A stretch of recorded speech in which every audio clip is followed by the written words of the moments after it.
Capítulo 14. El viaje de fin de curso. Los médicos desaconsejaron el embarcarse en un viaje de esas características.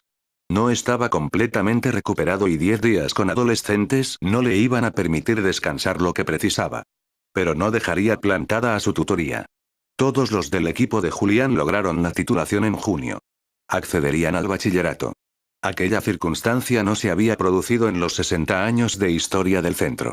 El aprobado del 100% de los componentes del curso. En el salón de su casa meditaba sobre su futuro, no estaba muy seguro si había sido buena la decisión de acogerse a la reducción de la jornada. Pero la decisión la había tomado tras meditarla y el mes de julio se cumplía el plazo. Había decidido que tras el viaje se perdería por Costa Rica. Su intención pasaba por ir solo, sin avisar a nadie. Tanto Andrea como Maureen le habían preguntado una y mil veces si iría, e insistían que así lo hiciera. Pero no les aseguró nada. Ahora estaba decidido a ir para tener y tomarse su tiempo. Quería perderse por el suroeste de Costa Rica, en el parque de Corcovado, en la península de Osa. Sería un buen lugar para descansar y meditar sobre su futuro. El mismo día de su partida hacia Futuroscope la banda terrorista anunciaba un alto el fuego, que por supuesto después de lo acontecido anteriormente nadie confiaba que se llevaría a cabo. Pero las elecciones autonómicas estaban cerca y posiblemente legalizarían algunos partidos para presentarse a las elecciones de Euskadi. El grupo de alumnos con sus equipajes en la mano, sus dispositivos tecnológicos de música, esperaban con impaciencia acoplarse en los autobuses, en concreto 2. El número de viajeros entre alumnado y profesorado acompañante ascendía a cerca de los 115, pues amén de los de secundaria, les acompañaban los alumnos del último curso de los módulos elementales. Poco a poco el profesorado iba colocando al alumnado en los autobuses. Los diferentes grupos de cada curso intentaban colocarse juntos, cosa que no sucedió con el equipo de Julián. Entraron todos en un autocar pero no había esa necesidad imperiosa de coger asiento junto a un determinado alumno o alumna. Antes de subir los jóvenes, a los que Julián les costeaba el viaje, le comunicaron que sus padres deseaban hablar con él. Entró con las dos parejas en el centro educativo para ir a la sala de reuniones donde les atendió. Mostraron su agradecimiento no solo por facilitar que sus hijos pudieran acudir a un viaje de ese tipo tan importante para los adolescentes. El trabajo que les había proporcionado a los 4 les permitía costear, en las circunstancias actuales, el viaje. Le extendieron ambos sobres con la cantidad del coste del viaje, pero se negó.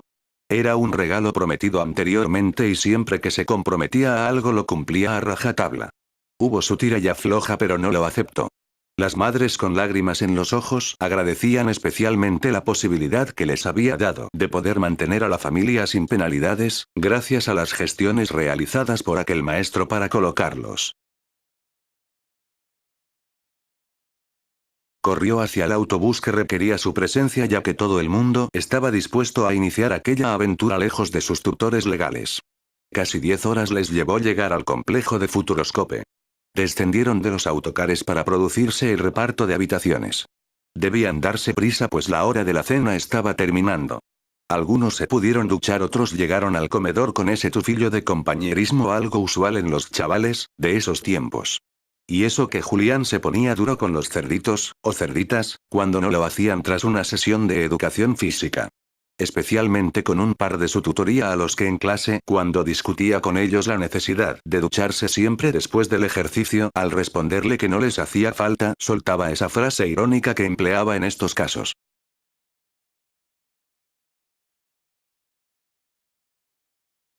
Ya sé que tú solo te bañas una vez al mes haga falta o no, pero no estaría mal tirarte un poco de agua después de clase. Concluida la cena, huevos fritos con patatas, un trozo de lechuga, una rodaja de tomate y una aceituna, con unas natillas que solo Dios sabía de qué estaban hechas.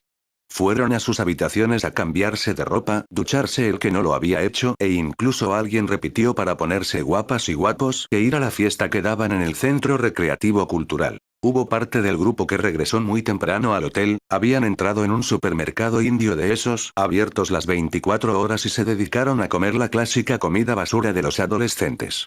Por el contrario, otros se mantuvieron en la fiesta hasta que los tiraron sobre la 1:30 de la madrugada.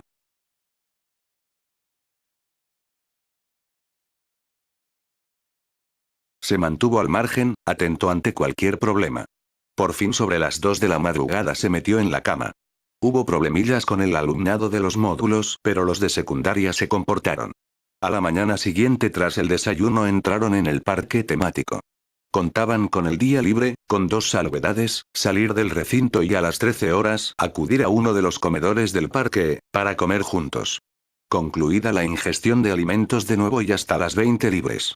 A esa hora todo el mundo debía estar en los autocares para cenar en el hotel y luego a la cama.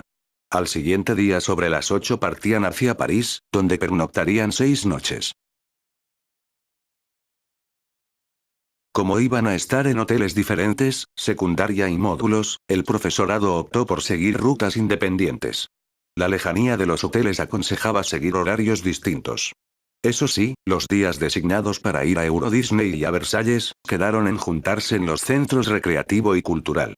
Así como una noche para el paseo en barco por el Sena. Instalados en el hotel, donde pernoctarían 6 noches, acudieron a comer en un restaurante para grupos, cercano al Sena.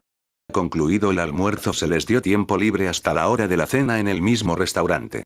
Todos se apuntaron la dirección y el profesorado les advirtió que el que llegara tarde se quedaría sin cenar. Julián se perdió solo. Andrea lo andaba buscando para estar junto a él, pero parecía que últimamente le rehuyera, y al no dar con él se apuntó con un grupo de clase y se olvidó. Anduvo por el barrio de los artistas y se entretuvo contemplando a los diferentes personajes de la zona. Merendó comprando algunos pastelitos salados y dulces que adquirió en una pastelería muy conocida de la capital y en un parque cercano a Notre Dame sentado en un banco dio buena cuenta de lo adquirido. Contempló a la gente que pasaba por el lugar, a las impertinentes palomas que merodeaban en busca de las migas que le cayeron mientras merendaba. Cuando miró el reloj faltaban 15 minutos para el plazo dado al alumnado para acudir al restaurante. Salió a la avenida de tubo y taxi y llegó escasos 2 minutos antes de la hora marcada. No faltaba nadie y tras el oportuno permiso del encargado del local fueron acoplándose en las mesas para la cena. De nuevo las patatas fritas y los huevos los acompañaron como manjares. Un helado cerró la cena. El autobús los recogió en el mismo restaurante y los condujo hasta el hotel. Esa noche la discoteca del establecimiento estaba reservada para los jóvenes, pues así rezaba en el contrato. Allí se dieron cita con sus mejores galas. Hubo alguno y alguna invitada extra que conocieron por París esa tarde y pasaron una velada demasiado corta para ellos moviendo un poco el esqueleto. Andrea volvió a buscar a Julián. En un rincón algo resguardado, pero dominando la sala, se encontraba su maestro. Se sentó junto a él y le mostró sus inquietudes. ¿Por qué le estaba eludiendo últimamente? Restó importancia al comentario de la adolescente, pero conforme insistía le aclaró que andaba algo inquieto sobre cómo afrontar su vida últimamente. Ella le invitó a bailar y distraerse con sus compañeros, mostrando su disconformidad. Deseaba desde el inicio del viaje poderse reunir con su maestro y hablar. No puso pegas y mantuvieron una amena conversación. Volvió a insistirle con ir ese verano a Costa Rica. No era una persona que le gustara mentir ni ocultar nada y le confesó sus intenciones. No lo entendía. ¿No quería estar con ella? ¿Eran con sus abuelos con los que no quería estar? ¿Con su padre? Por cierto, ese verano estaría un mes completo. Mostrando la necesidad de centrar su vida en esa recta final que le quedaba. Podía ser mucho tiempo pero también acabar ahí mismo. No era cuestión de no querer estar con alguien en concreto. Deseaba aislarse, estar solo y meditar sobre su futuro. Le confesó que le gustaría poder pasar ese mes con algún nativo como el que conoció en Talamanca, con esa serenidad, esa sabiduría popular, y especialmente con esa visión de la vida. Al final Andrea consiguió que se comprometiese al menos una semana con ella y su familia, pues de enterarse de su estancia en el país ese tiempo se enfadarían y con razón. Le aseguró que en su plan estaba pasar el último fin de semana con la familia y saludar a Maureen, pero tras la conversación se comprometió a estar una semana. Andrea insistía que su abuelo le proporcionaría un lugar tranquilo para sus pretensiones. Pero él no quería involucrar a nadie. Aquella entretenida conversación puso su punto final cuando los tiraron del local, ya era hora de recogerse en sus habitaciones. Después del desayuno les esperaba una jornada completa en Euro Disney. No tenía sueño y salió a la terraza de su habitación. Una vista hermosa se contemplaba desde aquel 20º piso. La luz, el arte, la música, el amor, se palpaba en cada rincón de la ciudad. Qué contrastes tan bruscos, esa ciudad llena de luz, de movimiento, de civilización en contrapunto con la imagen que se le grabó desde las cumbres de Talamanca junto al nativo. Qué dos mundos tan diferentes y qué belleza envolvía a los dos. Después de ese verano, ¿cuál le convencería? Alternarlos, pensaba que no era posible, decidirse por uno o por otro era romper o no romper con todo lo que había sido su vida. Su mente le llevó a la banda, ahora tras la tregua tal vez pudiera librarse de la escolta. Eran buenas personas y unos excelentes profesionales, pero no le gustaba estar controlado las 24 horas. De lo que estaba convencido es que la banda nunca le marcaría para tomar una u otra decisión. Tal vez la que más fuerza hacía inconscientemente para no abandonar la vida que llevaba hasta el momento era su madre. Era muy mayor y no le quedaban muchos años. Pero tras el viaje con su alumnado a Costa Rica tendría tiempo y tranquilidad suficiente para tomar una determinación. Eran las 4 de la madrugada y las persianas comenzaban a cerrarse, decidiendo ir a la cama y descansar, aunque fueran un par de horas. El móvil le despertaba a las 6:30 de la mañana. El recorrido por las habitaciones para que fueran desprendiéndose de las legañas y bajar a desayunar. 2 horas les llevó el desplazamiento hasta el parque y otros 30 minutos para entrar. Libres hasta las 18 horas que los recogería el autobús para acudir al restaurante y cenar. Ante sus ojos el ejemplo claro de la sociedad en la que vivía. Consumismo atroz, desde niños en los países civilizados desde la mañana hasta la noche nos bombardean constantemente con el consumismo. De nuevo la frase de Diógenes.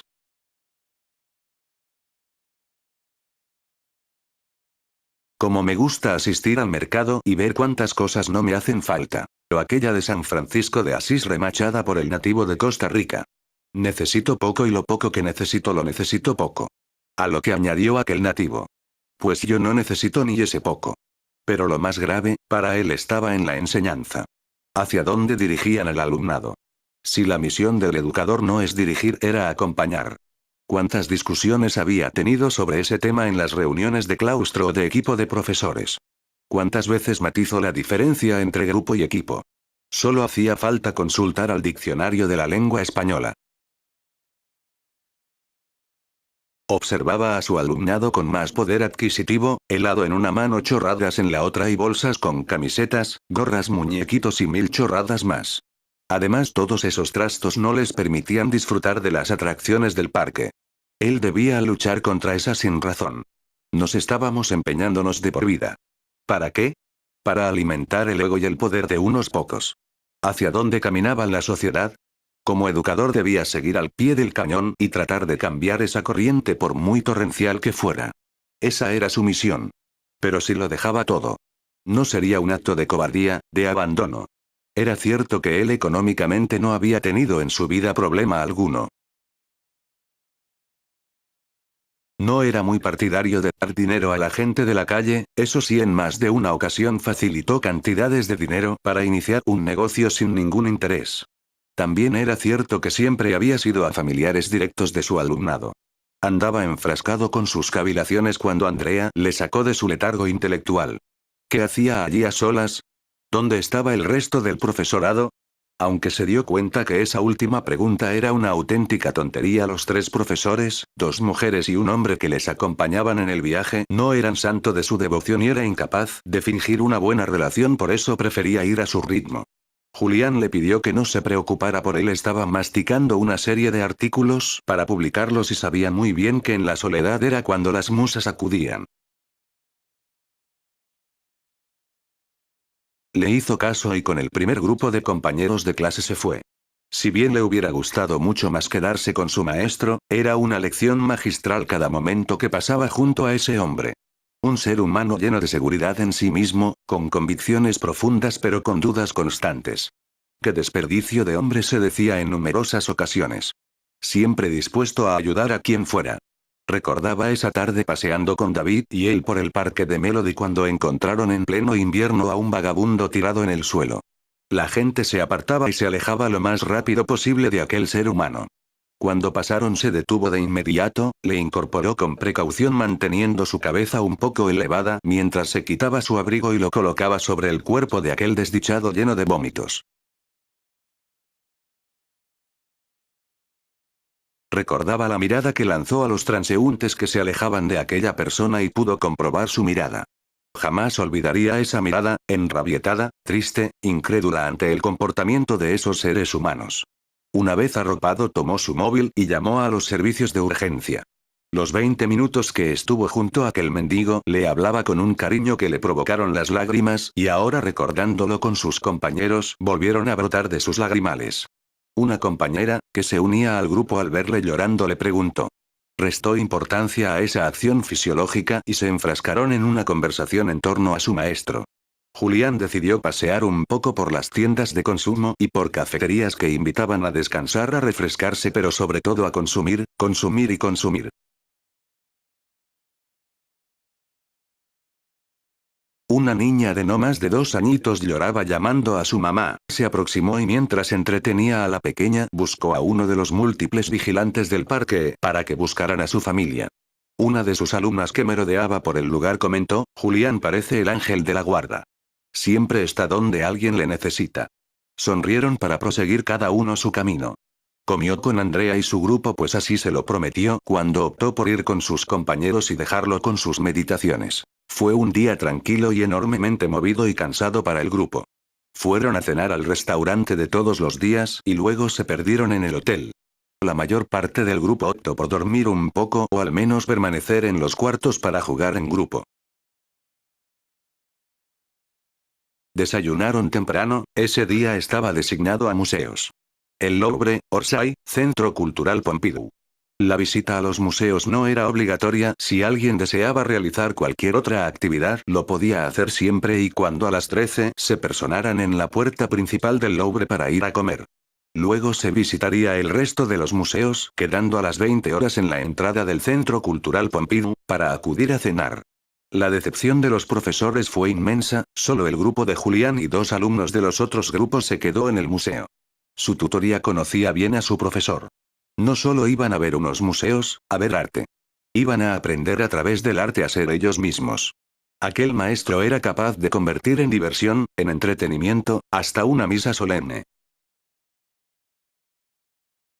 Lo conocían ya de las actividades que se realizaban en el centro educativo y eran conscientes que se habría preparado a conciencia esas visitas que le correspondía. Quien se asombró al terminar, lo que el margen de tiempo les permitió, fueron sus compañeros de profesión. Era increíble la cultura de aquel profesional, pero más que sus conocimientos les asombró cómo les exponía un cuadro o una estatua y cómo aquellos adolescentes se embelesaban con la lección que estaban recibiendo. Al mismo tiempo les metía pullas de crítica sobre el consumismo del día anterior. Hubo gente ajena al grupo de estudiantes que se añadieron a la visita que conducía Julián e incluso unos japoneses cuando se iban a ir le ofrecían un billete al pensar que era un guía del museo.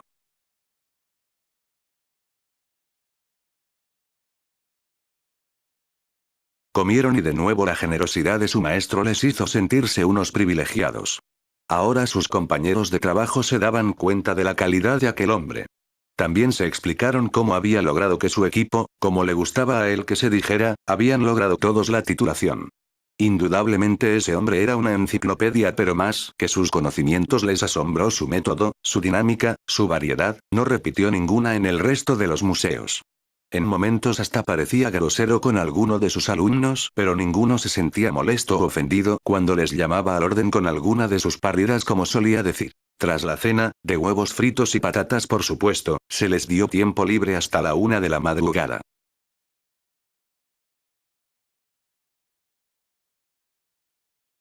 Quedando en encontrarse en el Arco del Triunfo para acudir al hotel. Al día siguiente volverían a juntarse con el resto de sus compañeros de módulos, pues iban de visita a Versalles. La jornada se desarrolló sin incidentes y en esta ocasión Julián se mantuvo al margen. Pero aquel grandioso palacio y sus jardines motivaron lo suficiente al grupo para pasar una mañana entretenida. Por la tarde visitaron la localidad, pero la mayoría del grupo se quedó jugando en los parques de la localidad. Aquí sí se apuntó Julián y junto con Andrea y otros compañeros retaron a un partido de vóley. Estuvo francamente animado y el alumnado de módulos se asombraron del juego de aquel viejo. Llegaron de noche y como consecuencia del tráfico no pudieron acudir a cenar al restaurante pues ya habían cerrado. Se acercaron a las calles, donde estaban ubicados la mayor parte de los teatros, y allí en centros de comida se les proporcionó la cena, que fue costeada con el fondo de emergencia que se llevaba para casos como el que sufrían. Llegaron tarde al hotel y terminó la jornada. El que quisiera seguirlo debería hacer en las habitaciones manteniendo el mayor silencio posible para no molestar al personal del hotel. La jornada siguiente fue de visita a los monumentos principales de la ciudad. La Sagrada Familia, Notre Dame, la Torre Eiffel, el Arco del Triunfo, el Jardín de las Tullerías, los diferentes puentes, la Bastilla.